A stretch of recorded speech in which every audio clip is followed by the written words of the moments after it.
Ang lalakas yun. Ang liahon dito. Pahirapan pa tayo. Ganda ng sunset, no? Oh, yung matalim na. Oh. Uy, yan na. Magbalawan pa tayo. Tayo daw tayo ng mga 30. Makulimlim dito ngayon, no? Medyo mahangin. Riding day 41 nga ako. Ang target ko ay Allen. Contact na yan. Hindi na naman nag-reading si Strava. Lumipad na naman. Kung na malayan. Hindi na pala siya gumagana. Kanina pa. Medyo magyati na naman itong papuntang Gandara. Baka gabi na naman ako makarating ito sa Allen. Bundok, tas tabing dagat eh. Ayan o, tabing dagat. Ayan. Gandara na mga kapadyak. Dumating tayo sa Arco mga 9:30. Sabi nga dun sa Arco nga, no, tuloy po kayo sa bayan na magaganda. Tingnan natin kung magaganda nga. Pero maganda naman din talaga mga bundukan, no. 2 kilometers. Araw-araw ko gigising sa ganyan, no. Pero mas gusto ko pa rin sa tabing dagat. Gigising ka sa tabing dagat. Wala daw tulay dun. Pasok dito sa poblasyon. Ngayon iikot tayo ng diversion road. Hindi ko na madadaanan yung proper mismo. Hindi na natin ma-check kung maganda talaga. Maganda nga yung view dito, oh, sa tulay nila. Ito yung sa diversion road ng Gandara. Hindi na ako pasok dun sa bayan. Nakaliwa na ako doon. 12 ng tanghali ng mga padyak. Hindi naman ganun kainit. Kaya pinagpatuloy na natin yung padyak natin. Saka maaga rin ako nagpahinga kanina. Mga 10:30. Nangat na nanghalian na ako. At naka-idlip na ako dun sa restaurant na kinainan. Medyo malayo-layo pa yung distansya hanggang Allen. Mga 90 kilometers pa tayo. Pero banat lang. Dahan-dahan lang. Santa Margarita. So, fresh day. Lapit na. Kalbayo. Mga 7 kilometers na lang. Welcome marker nila. Sabihin Kalbayog na. Laki ng halo. Ang lalakas yun. Junction ulit mga padyak. 2:30 na. Pag dumiretso ako dito sa kaliwa, yun yung papuntang Allen. Hindi na ako dadaan ng Katarman. Dito sa kanan, puntang Katarman via Lope de Vega. 63.5 kilometers pa. Yun lang. Close tong Malahog ngayon. Friday, Saturday, Sunday lang sila bukas. 9 AM to 3 PM lang. Wala. Hindi natin matatry. Sorry. Hangin. 4:45 na. Sako pa rin sa ng Calbayo. 35 kilometers pa ako from Santa Clara Shipping. Layo-layo pa. Anli ahon dito. Last day ko na sa Visayas, no? Pero pahirapan pa tayo. Dahil palang ahon dito Katbalogan to Allen. Nasa San Isidro pa lang ako. Baka ako maabot sa bayan ng San Isidro eh. Ay, sa poblasyon ng San Isidro. Ayun, no. Sunod-sunod ahon. Ganda ng sunset, no? 3 minutes na lang, alas 6 na. Nakikita natin ngayon ay Dalupiri Island. Tapos yung sa likod niya, merong isla doon sa likod niya. Yan yung Capol Island. Sumit na ako rito. Tapos larga na ulit.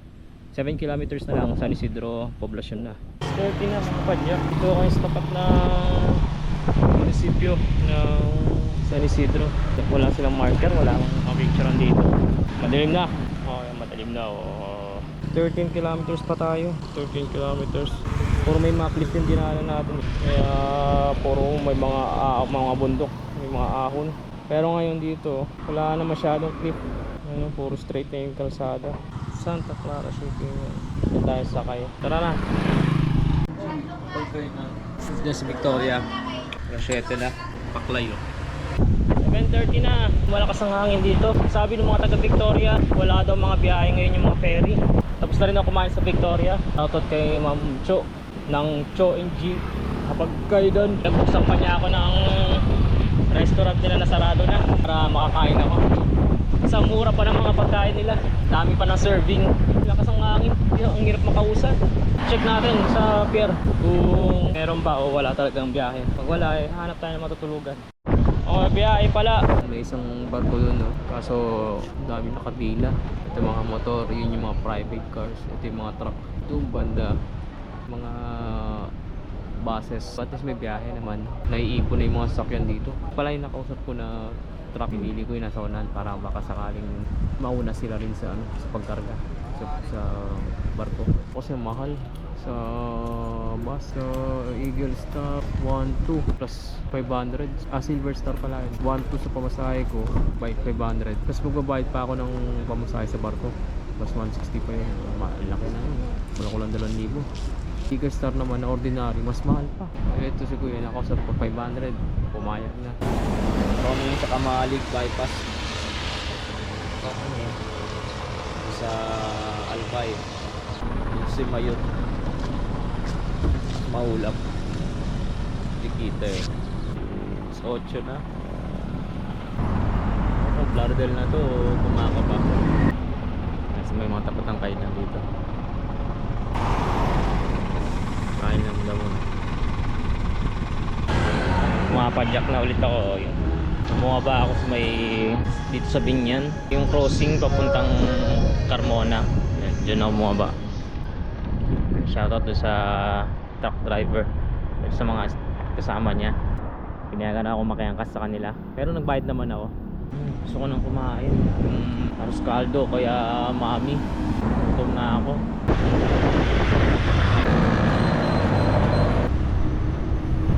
Estado makapagal na ako. Paputok na ang liwanag. Star City na bagong Maynila. Maynila. Nanggal na yung mga bike lane dito. Yung mga bollard, wala rin nga silbi. Lumalabas na din eh. Pampasigip lang. Mga fountain ngayon. Sabay sikat na photo bomber. At yung mataas na matawag sa Pilipinas. Kita na sa Lord Luzon Loop. Salamat sa mga sumuporta.